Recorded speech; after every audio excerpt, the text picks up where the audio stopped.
नमस्कार दोस्तों, मैं अंकुर उपाध्याय स्वागत करता हूं आप सभी का एक बार फिर से अपनी नई वीडियो में।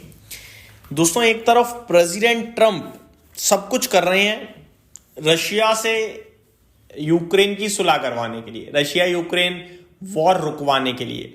एक्चुअली में वॉर तो एक बहाना है, प्रेसिडेंट ट्रंप अपना ही ईगो सेटिस्फाई करने में लगे पड़े हैं। उन्होंने सबसे पहले एक तरफ यूक्रेनियन प्रेसिडेंट, एक तरफ रशियन प्रेसिडेंट को बुलाया, बात करी, सब कुछ हो गया, लेकिन कुछ भी नहीं हुआ। उसके बाद उन्होंने कहा कि भैया भारत परचेस कर रहा है क्रूड ऑयल रशिया से, हम इनके ऊपर 25% माफ कीजिएगा 25% का एडिशनल पेनल्टी टैरिफ लगा देंगे, वरना रशियन ऑयल परचेसिंग करो बंद। ठीक है भाई, 25% एडिशनल टैरिफ लग गया, टोटल 50% का टैरिफ हो गया। लेकिन उसके बावजूद भी थोड़ा बहुत परचेज हो रहा होगा, क्योंकि रशियन क्रूड ऑयल सस्ता होता है दोस्तों बाकी के कंपैरिजन्स में। तो कंपनियां क्या है, वो तेल खरीद लेती हैं, जिससे थोड़ा हमारे लिए बेनिफिट मिलता है, हमें यही कह सकता हूं मैं आप सभी के साथ। उसके बाद हमारे रशिया के साथ संबंध भी काफी अच्छे हैं, आप सभी को पता है। तो ये सारी चीजें देखते हुए हम लोगों ने परचेजिंग जारी रखी, 50% का टैरिफ झेला, लेकिन ट्रेड डील के चलते हम लोगों ने परचेजिंग कम कर दी। ठीक है, अभी प्रेसिडेंट ट्रंप सेटिस्फाई नहीं हुए। अभी प्रेसिडेंट ट्रंप ने कहा कि मैं अब एक ऐसा बिल लेके आ रहा हूं कि जो भी रशियन पेट्रोलियम प्रोडक्ट्स खरीदेगा उसके ऊपर 500% तक का टैरिफ लगाऊंगा। इसका यह मतलब हुआ दोस्तों कि अब या तो अमेरिका से काम कर लो, अमेरिका से व्यापार कर लो, या फिर रशिया का तेल परचेस कर लो। इन दो में से एक ही चुनना पड़ेगा लोगों को, दूसरा विकल्प बचा नहीं है। ठीक है जी। ये सब होने के बावजूद भी रशिया क्या कर रहा है, आप देखिए। रशिया ने देखो, रशिया यूक्रेन की वॉर जो है वो एक अलग कहानी बन चुकी है इस समय। मेरे हिसाब से अगर मैं देख पा रहा हूं, वो ऐसा लग रहा है कि अलग कहानी बन चुकी है। रशिया ने पूरी तरीके से रिजेक्ट कर दिया यूएस का प्रपोजल। किसका? पीस का। डिटेल्स मैं आप सभी के साथ शेयर करना चाहूंगा दोस्तों कि क्या है डिटेल्स, एक बार समझते हैं। सबसे पहले मैं आपको बताना चाहूंगा, उन्होंने ना केवल ट्रंप का 20 पॉइंट पीस प्लान रिजेक्ट किया है, उन्होंने हमला किया है यूक्रेन के ऊपर। तो ये किस तरफ जा रहे हैं हमें समझ में नहीं आ रहा। हो दुनिया में कुछ भी रहा है, लेकिन परेशानी भारत को हो रही है, परेशानी इंडिया के बाजार में हो रही है। रशिया के लिए खराब है। वेनेजुला का तो प्रेसिडेंट उठा लिया, किडनैप कर लिया, बाजार उनका एक महीने में 50% ऊपर खड़ा है। अमेरिका का खुद का मैटर चल रहा है, वो भी नहीं गिर रहा भाई साहब।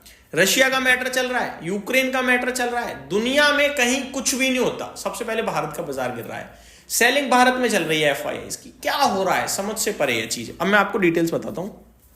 Russia said that the core element of the peace plan is the deployment of a multinational force on Ukrainian territory that the coalition will have to form to contribute the rebuilding of the Ukrainian armed forces and support deterrence following the cessations of the hostilities.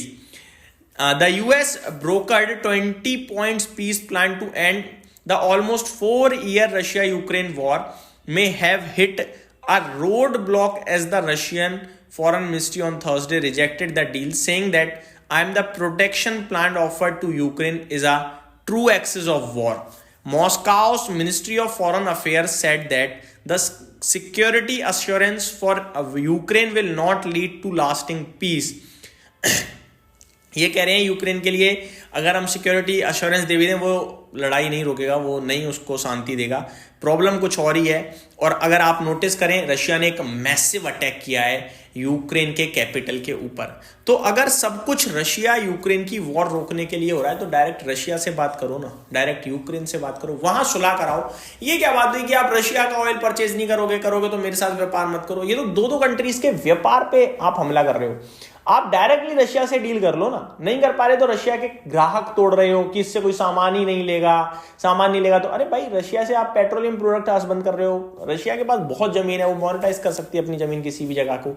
तो मेरे हिसाब से तो ये जो चल रहा है बहुत ही खराब है एक तरीके से। और प्रेसिडेंट ट्रंप के मामले में हम लोग कुछ सोच विचार कर भी नहीं सकते। वो तो यही है कि प्रेसिडेंट ट्रंप, आपको लगेगा ऐसे दौड़ मार रहे हैं, पर वो अचानक से बैठ जाएंगे। मतलब आप प्रिडिक्ट ही नहीं कर पाओगे उनका नेक्स्ट मूव है क्या। आपको लगेगा वो हाथ ऐसे कर रहे हैं, ऐसे कर देंगे।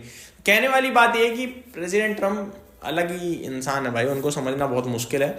और उनके डिसीजन को तो और ज्यादा समझना मुश्किल है। कभी कभार तो उनके खुद के लोग ही नहीं समझ पाते, मुझे ऐसा लग रहा है। इवन उनके सेनेट में 47% की वोटिंग हुई है। 52 लोग ये कह रहे हैं, 52 वोटिंग परसेंटेज ये कह रही है कि वेनेजुला पे एडिशनल अटैक करने की अनुमति नहीं होनी चाहिए प्रेसिडेंट ट्रंप को। 47 लोग ये कह रहे हैं कि होनी चाहिए।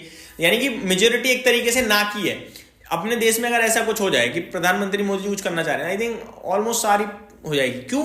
क्योंकि भैया यहाँ सोच विचार करके चीजें होती हैं। वहां तो president Trump one man army की तरह कुछ भी कभी भी बोल देते हैं, अनाउंसमेंट कर देते हैं, बन गया रूल उसी दिन, खत्म खेल। कुछ मतलब ही नहीं है पीछे क्या चल रहा है क्या नहीं चल रहा। नया बिल लेकर आ रहे हैं, रशियन पार्टीशन सेक्शन बिल। भैया रशिया से तो कुछ खरीदो मत, बाय पार्टीशन। तो कहने वाली बात यह है कि आप इस बाजार को कैसे कहां तक समझोगे। आप इंडिया लेवल पे देखो दिक्कत नहीं, आप बाहर देखो इंडिया का कोई मसला नहीं है, लेकिन प्रॉब्लम ये हो रही है कि जो भी हो रहा है दुनिया में उसका सबसे बड़ा इंपैक्ट भारत पे आ जाता है। पता नहीं क्या हो रहा है ये। और इसमें रीजन है FIIs वो बेचते जा रहे हैं, उन्हें पता नहीं कौन सा भारत में खड्डा दिख रहा है जो हमें दिख ही नहीं पा रहा। बट ओवरऑल जो चीजें थी वो ये थी कि रशिया ने इस समय भाई साहब पीस वॉर मुझे नहीं लग रहा कि हो रही है रशिया यूक्रेन की, जब तक कुछ इनका आपस में ही ना हो जाए। ये तो एक तरीके से आप ना उकसा और रहे हो रशिया को कि अच्छा ऐसे करोगे तो लो, फिर अब ये और लग रहा है मुझे। तो ये मेरी तरफ से अपडेट थी, उम्मीद करता हूँ डिटेल्स पसंद आई होंगी। Thank you so much for watching this video, have a great day.